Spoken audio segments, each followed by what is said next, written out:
வாழ்க வளமுடன். அண்டத்தில் உள்ளது பிண்டத்தில் என்று சொல்லுவார்கள். இந்த அண்டம் எப்படி பஞ்சபூதங்களாலும் அணுக்களின் கூட்டாகவுமானதோ அதுபோலவே நம்முடைய உடலும் அமைந்திருக்கிறது என்று அர்த்தமாகும். இந்த உடல் யாரும் படைக்கவில்லை, செய்யவில்லை. தெய்வீகத் தன்மையினால், துல்லியத்தால், இயக்க ஒழுக்கத்தாலும், தன்மாற்றத்தால், பரிணாமத்தாலும் உருவானதாகும். அத்தகைய உடலை நாம் மதிப்போடு அணுகுவது இல்லை என்பதால்தான் உடலுக்கு பாதிப்பு உண்டாகிறது. நம் உடல் இயற்கையின் கட்டளைக்கு ஒத்துழைக்கிறது என்பதை அறிவதுமில்லை.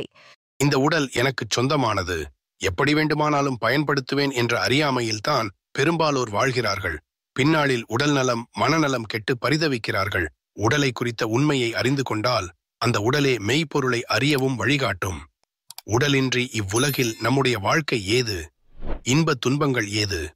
உடல் நலமாக இருக்கும் வரைதான் நாமும் நலமாக இருப்போம் என்பதை நாம் மறக்கலாமா?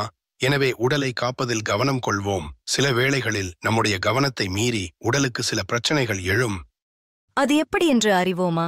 கர்வமைப்பு, எண்ணம், செய்கை, கோள்களின் சஞ்சாரத்திலே அமையும் நிலை, சந்தர்ப்ப மோதல் ஆகிய 5 காரணங்களால் உடலில் இரசாயன வேறுபாடுகள் உண்டாகின்றன.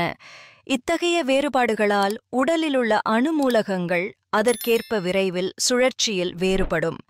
அதன் பயனாக உடலில் சுழன்றோடிக் கொண்டிருக்கும் காந்தம், மின்சாரம், இரத்தம், காற்று இந்நான்கும் அவற்றின் விரைவில் சுழற்சியில் ஏற்றத்தாழ்வுகளைப் பெறும். அதன் விளைவாக ஒவ்வொரு உறுப்பின் வழி ஊடுருவிச் செல்லும் அவற்றின் ஓட்டத்தில் தடை உண்டாகும். உடலின் ஒவ்வொரு அவயங்களூடேயும் ஏற்படுகின்ற இந்த தடை முதலில் வலியாக உணரப்படுகிறது. அந்த வலியே காலத்தால் நீண்டும் தேங்கியும் நிற்குமானால் அது நோயாக மாறிவிடுகிறது.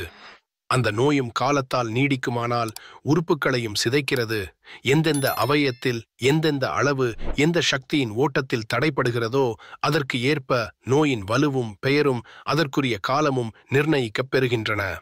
இதில் வருமுன் காக்கும் நிலையிலேயே எளிய முறை உடற்பயிற்சி செய்து வந்தால் உடலின் நலமும் வளமும் காக்கலாம்.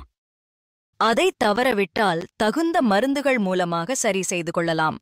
பொதுவாகவே நோய்களை நீக்கிக் கொள்ளும் சக்தி இயற்கையாக உடலில் அமைந்துள்ளது. உடலுக்கும் நோய்க்கும் ஒத்த முறையில் பத்தியம் காத்து ஓய்வும் எடுத்துக்கொண்டால் நோய்கள் மிகவும் விரைவாக தீர்ந்துவிடும்.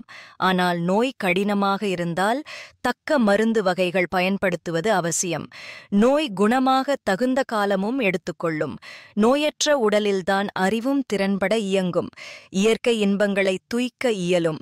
எளிய முறை உடற்பயிற்சி நல்ல தீர்வாகும். வாழ்க வளமுடன். வணக்கம் அன்பர்களே, வாழ்க வையகம், வாழ்க வளமுடன். வேதாத்திரிய சேனலோடு இணைந்து கொள்ளுங்கள். உங்கள் உடல் நலம், மனவளம், உயிர் வளம் பெருக்கிக் கொள்ளுங்கள். உங்கள் வாழ்க்கையையும் பொருளாதாரத்தையும் உயர்த்திக் கொள்வதற்கான வழிகள் இங்கே சொல்லப்படுகின்றன. இன்றே சப்ஸ்கிரைப் செய்து கொள்ளுங்கள். வாழ்க வளமுடன்.